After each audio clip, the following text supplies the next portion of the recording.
नमस्ते सर। मैं अभी तिलका मांझी भागलपुर यूनिवर्सिटी भागलपुर के फॉर्मर प्रो वाइस चांसलर के मंडल साहब के पास हूँ और मधेपुरा की राजनीति और फिर देश की राजनीति और बिहार में समाजवादी आंदोलन पर तफसील से अभी हमने बात की और इस बातचीत के क्रम में मधेपुरा में जिस तरह से समाजवादी आंदोलन एक तरह से पुष्पित पल्लवित हुआ और कृपलानी से लेकर और उनसे भी पहले रासबिहारी मंडल जी से जो परंपरा शुरू होती है और भूपेंद्र नारायण मंडल जी फिर पीपी मंडल जी भी उस एक कड़ी में शामिल होते हैं और इस क्षेत्र को ये सौभाग्य हासिल है कि यहाँ बड़े पाए के सोशलिस्ट लीडर आए और यहाँ के लोगों ने भी उनको बड़ी उदारता से अपनाया और उन लीडर्स ने भी इस कंस्टिट्यूंसी को बड़े अपनत्व के साथ नर्चर किया। इस कड़ी में शरद यादव जी को लेकर आपके जो अनुभव हैं और उनको जिस रूप में आपने देखा बतौर नेता, बतौर स्टेट्समैन, न सिर्फ एमपी ही बल्कि जिस तरह से भी उनसे यह क्षेत्र किस रूप में जुड़ाव अपना पाता है। सबसे बड़ी बात है जो राजनीति के बारे में कहा जाता है, तो राजनीति खास करके आज की राजनीति काजल की कोठरी के समान। उस कोठरी में प्रवेश करने के बाद बिरले ही कोई राजनीतिक ऐसे बचते हैं जिस पर दाग नहीं लग जाए। शरद यादव सांसद भी रहे, मधेपुरा में कई बार सांसद रहे, केंद्र में मंत्री भी रहे, लेकिन आज तक आपको मालूम होगा कि किसी भी क्षेत्र में उनका किसी तरह का आरोप नहीं लगा। और इस तरह के कोई भी जो राजनीतिक होते हैं, राजनीति से जब संपर्क उनका टूटता है तो गर्दिश का जीवन व्यतीत करने के लिए विवश हो जाते हैं। इसमें कैसे राजनीतिक आते हैं, कौन से श्रेणी के राजनीतिक आते हैं, तो वे जो कभी सिद्धांत से समझौता नहीं करते। मैं समझा, वे जो कभी लेन देन में विश्वास नहीं करते, बार्गेनिंग या ब्लैकमेलिंग इस सब में विश्वास नहीं करते, और जिसने कभी मनी बैग पॉलिटिक्स में विश्वास किया ही नहीं। आप कहिए कि शरद जी ईमानदारी पूर्वक एक जनप्रतिनिधि के रूप में मधेपुरा को प्रतिनिधित्व करते रहे। कभी कभार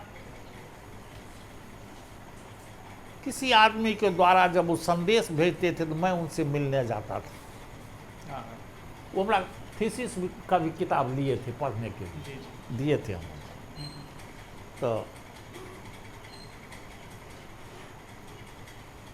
हमको वो कहने लगे कि देखिए मेरी काफ़ी इच्छा थी कि आप कुलपति तो रहे ही, कुलपति के रूप में भी आप बहाल हो जाएं, प्लेटो अरसतालन है जाए। लेकिन क्या कहें, मैं आपको कहता हूँ तकलीफ होती है। तो मैं नीतीश जी से आग्रह किया पटना में भी, दिल्ली में भी, आपका नाम रिकमेंड करके गवर्नर को भेज दे, लेकिन उन्होंने मेरी बात अनसुनी कर दी। हम कहा कि जरा भी आप चिंता नहीं करें, कुलपति और प्रति कुलपति का पद राजनीतिक पद होता है, कोई कैडर पद नहीं होता। जिसकी सरकार बनती है वो अपने लायक आदमी को भेज देता है। लालू जी थे तो हम कम से कम प्रति कुलपतियों बने, तो सो भी नहीं बन पाए, क्योंकि पैसा हम देते नहीं। अब पैसे पर अब तो कुलपति दे देता है, अभी जो गवर्नर रहा है DLI उसके ऐसा काम होता है कि लोग पैसा देता है और वहाँ से चला जाता है। ये भी नहीं देखता है कि आदमी मैट्रिक पास है कि लोअर पास है, पैसा तो देखता है। ऐसी सारी बातें हो रही हैं बिहार में। खैर जो हो। हम थोड़ा जिससे कहने लगे कि आज देखिए, हमको तकलीफ इस बात की नहीं है जो मेरा नाम रिकमेंड नहीं हुआ, तकलीफ केवल इस बात की है कि आप राष्ट्रीय अध्यक्ष हैं और आपकी बात अनसुनी कर दी। मुझे आशंका हो रही है कि कल के दिन में इसका फलाफल कुछ और न हो जाए, ये हमको कह दिया।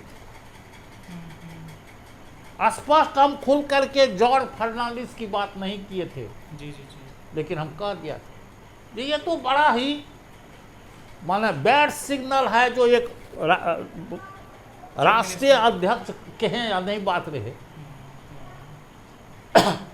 और वही हुआ, इनको बिल्कुल दरकिनार करके रातों रात बीजेपी कैंप में जा करके मुख्यमंत्री बन गए। ये इनको सहन नहीं हो सका। या आप कहें कि बिल्कुल जगजीवन राम की एक उक्ति हमको याद है। जी, जगजीवन राम सब कुछ जो कांग्रेस फॉर डेमोक्रेसी क्या क्या बनाए थे, सब कुछ होते हवाते सब कुछ लेके जब ये प्रधानमंत्री भी नहीं बन सके, उप प्रधानमंत्री ये बने तो चौधरी चरण सिंह को भी बना दिया गया। अंत में टूट फूट हुई, सारा चीज समाप्त हो गया। तो ये आए पटना, तो सदाकत आश्रम आए। कहे एक जमाना था जब मैं यहीं पर झाड़ू लगाया करता था, चलो उस सदाकत आश्रम में एक बार जाकर के देख लें।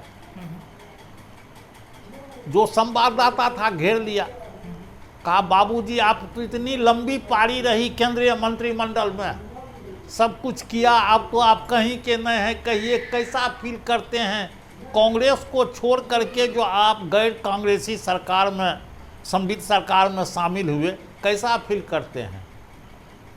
तो याद भी हमको याद है, वो बोले थे Jagjivan Ram, I came out from a frying pan, I came out from the frying pan to the fire. ताबा से निकल करके आग में गिर गए। I came out from a frying fire to the fire, यही बोले थे।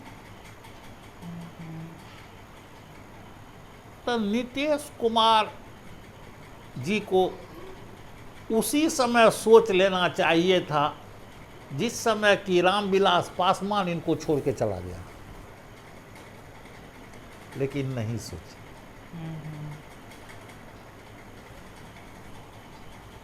जॉर्ज साहब को उसी समय सोच लेना चाहिए था जिस समय कि नालंदा में एक बार के बाद दूसरे बार इनको नहीं दिया टिकट।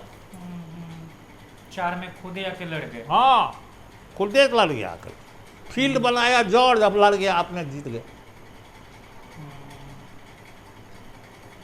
तो राजनीति में यही सब होता है। शरद जी, हम कहे थे उनके सामने, जी जी, कि मधेपुरा में एमपी कोई बन जाएंगे, आज भी दूसरा बन गया, भविष्य में भी दूसरा बन जाए,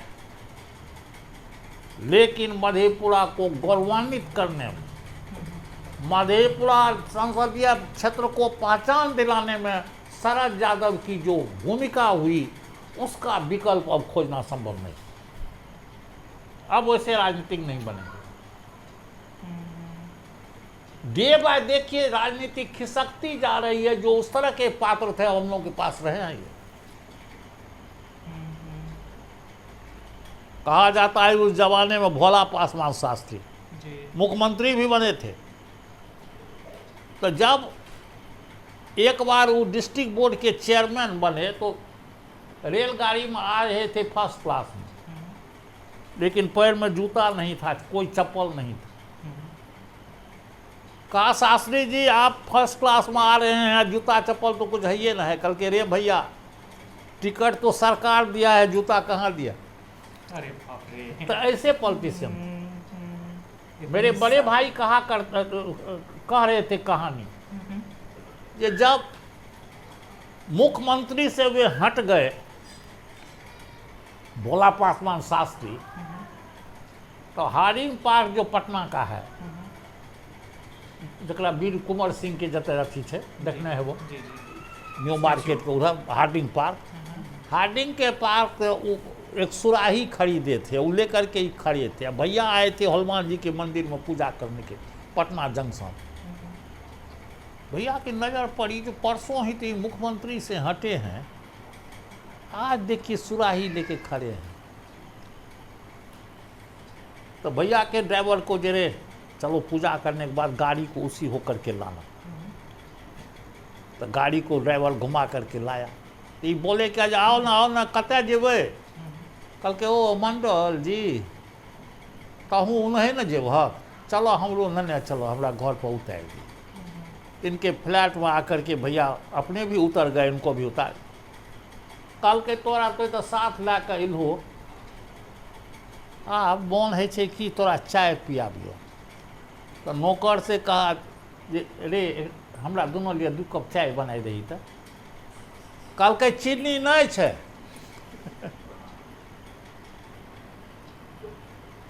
कल के बिना चीनिए के बना की हेतै, बिना चीनिए के बनाए।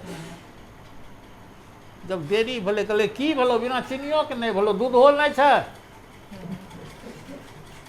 उसके बाद ही चुप हो गए। तब तक कोई इनके जान पहचान का ओवरसियर है, कहा ओवरसियर साहब, एक मुख्यमंत्री जो चीफ इंजीनियर भी जिनके साथ खड़ा नहीं होता था, वो कहते हैं जो ओवरसियर साहब हमरा दोनों को 2 कप चाय नहीं बना के देवे से हिनका हम बैठे नहीं अच्छी। ओवरसियर को इतना सुनना था कि जा कर के भारत कॉफ़ी हाउस से जो है मसाल डोसा की न ढेरी चीज ला कर ले। कल के रे भैया ये सब की क्या जरूरत थी? तो हम तो 2 कप सिर्फ चाय मांगे थे। राखो राखो बिना चीनी। हाँ ठीक, हाँ अब बाकी दे दो, अब दिक्कत नहीं। जी फिर और डोसा वोसा लेके आ हाँ डोसा वोसा लेकर के कहा सब की क्या ज़रूरत थी, चाय तो ले आते। देखिए आपको इसमें पैसा लगा होगा, कितना पैसा लगा है तो मांगिए हमसे, हम दे देते हैं, लेकिन वैसे मत दीजिए, पैसा लगा है। तो कहे जी ना ये नहीं हजूर छोड़ दिया जाए, गलती हो गई हमसे, ये हो गया। जब वो हाउसिंग मिनिस्टर थे दिल्ली में, सेंट्रल गवर्नमेंट जी कैबिनेट मिनिस्टर रहे, तो अपन जान पहचान के एक हेड क्लर्क रहे सेक्रेटरिएट में, तो चिट्ठी लिखे थे ये कि 2 कमरा का कोई छोटा मोटा यदि फ्लैट पटना में हो तो वो मेरे लिए ठीक कर दो। हेड क्लर्क देखा जो कैबिनेट मिनिस्टर की चिट्ठी है, चलो ये ऑफिसर हम पर बड़ी धौन जमाता है, इसको चिट्ठी दिखा देते हैं साली को। चिट्ठी जाकर के उसको देने गए। अब असिस्टेंट सेक्रेटरी सोचा क्या जो डिप्टी सेक्रेटरी तो हम पर बड़ी कानून छाटता है, देखे ना आवास मंत्री का चिट्ठी है, होते होते चीफ सेक्रेटरी तक चला गया चिट्ठी। चीफ सेक्रेटरी फ़ोन किए जो हजूर ऐसे ऐसे आपकी चिट्ठी मिली थी, आपको कौन सा कमरा चाहिए, कितना साइज, कितना क्या।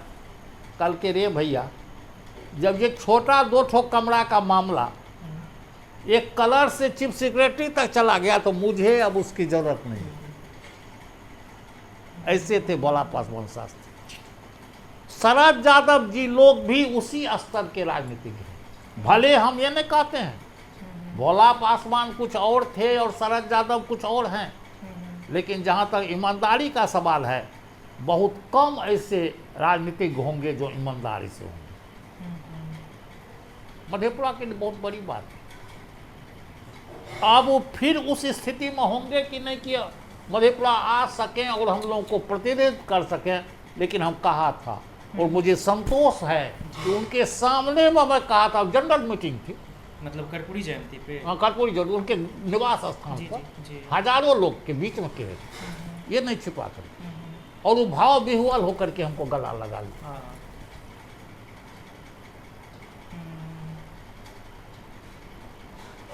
हमको से कभी कभी बात करते थे बुला करके, एक बार पूछे भी थे ये यादव लोग जागरूक कब होगा, राजनीति को कैसे ये लोग समझेगा। तो हम कहे थे जब आप लालू यादव और मुलायम सिंह यादव एक प्लेटफॉर्म पर आ जाएंगे। ये कैसे संभव है? कल ये आप तीर अलग रख दीजिएगा, एक आदमी लालटेन रख देगा, मुलायम सिंह साइकिल रख देंगे और तीनों आपस में बात कीजिएगा तब ये संभव है। करिए ये संभव होता है। हम लोग के संकीर्ण मानसिकता नहीं है, बल्कि राजनीति में हम लोगों की एक दरिया दिली है जो हम लोग उस पर आ नहीं सकते। हम लोग अपने दोस्त को धोखा नहीं दे सकते, भले वह हम लोगों के सिद्धांत के साथ मिलता हो और संबंधी सिद्धांत का विरोध करता हो, तो हम लोग खिलाफ करते हैं। ये ताकत है हम लोगों में, ऐसा कर सकते हैं। आप जब एक साथ आ जाइएगा तो होगा। तुरंत इसको इम्प्लीमेंट किए। यही कारण बना कि जा करके जैसे हुआ नीतीश जी को कह सुन करके महागठबंधन जो हुआ था उसी समय की ये बातचीत। हाँ, उसी की पृष्ठभूमि। तो हमारा बात और एक जो आप कह रहे थे कि शरद जी आ रहे थे और कोई पत्रकार उनसे, कोई बंगाल का पत्रकार था जो उनको पूछा जो आप तो फिर चुनाव लड़ेगे, मधेपुरा से लड़ते हो? कहा हाँ वहीं से लड़ते हैं। आपके खिलाफ तो फिर लालू यादव लड़ेंगे कल के, ऐसा तो लगता है जो लड़ना चाहिए। तो आप क्यों नहीं प्रचारित करते हो जो लालू यादव पर जो चारा घोटाला का आरोप है? ये चुप हो गए। नहीं, हम आपको कह रहे हैं इसको प्रचारित कीजिए कस करके। कल के कैसे मैं करूँ? लालू दोषी है ही नहीं, उसको फंसाया गया है। मैं कैसे उसका प्रचारित करूँ जो दोषी? मैं बार बार कहूँगा, डंका के चोट पर कहूँगा कि लालू चारा घोटाला में दोषी नहीं है, भले हमको इसका खामियाजा क्यों न भुगतना पड़े राजनीति। ये कहने वाले शरद यादव जो कभी सत्य से समझौता नहीं करने वाले थे। जो सत्य है वह सत्य है। इस इलाके के लिए उनके कुछ काम जो उल्लेखनीय हों? हाँ, वो तो कोल्ड स्टोरेज खुलवाए थे यहाँ। अच्छा। बड़ी लाइन की गाड़ी जो चली उस समय इनकी भी भूमिका थी। अच्छा। हाँ, मधेपुरा से जो पूर्णिया बड़ी लाइन। और कोई आदमी यदि छोटा मोटा कोई काम के संबंध में कहता था तो कोई व्यक्तिगत काम ही नहीं करते थे, लेकिन सामूहिक काम करते थे। अच्छा। तो ये मेडिकल कॉलेज वगैरह क्या? मेडिकल कॉलेज उलेज तो जो बाद की बात हुई, उसके पहले ही इनका संबंध बहुत कुछ जनता दल यू से खराब हो चुका था। नीतीश से संबंध खराब हो चुका था। लेकिन पहले ये प्रपोजल रखे थे इंजीनियरिंग कॉलेज का भी, मेडिकल कॉलेज का भी, उसके बाद आपको कहते हैं सेंट्रल स्कूल का भी, ये सब पहले रखे थे। इसमें कोई शक नहीं। रेलवे मिनिस्टर से तो बार बार बात करते थे, ये तो हमको पता है। और जो भी सेंट्रल लेवल की समस्या होती थी उस निराकरण का प्रयास करते थे। लेकिन अब छोटका मोटका जो कोई होता था झगड़ा, वो सब नहीं पढ़ते। हमको याद है एक ने कहा कि आप तो मधेपुरा की कंस्टिट्यूएंसी है और आप तो वहाँ जाते नहीं हैं, कभी कभार आते हैं। तो शरद जी ने उस पत्रकार को कहा कि इंदिरा गांधी रायबरेली में हर सप्ताह जाती थी।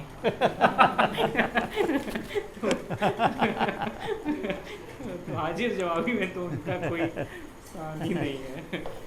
जी, यही सब है। बस एक वो स्वस्थ हो जाएं और वो रहें भी हमारे बीच रहें। मधेपुरा क्षेत्र का यह गौरव है। केवल मधेपुरा ही नहीं, कोसी प्रक्षेत्र में उस तरह का कोई नुमाइंदा फिर नहीं आएंगे, नहीं है।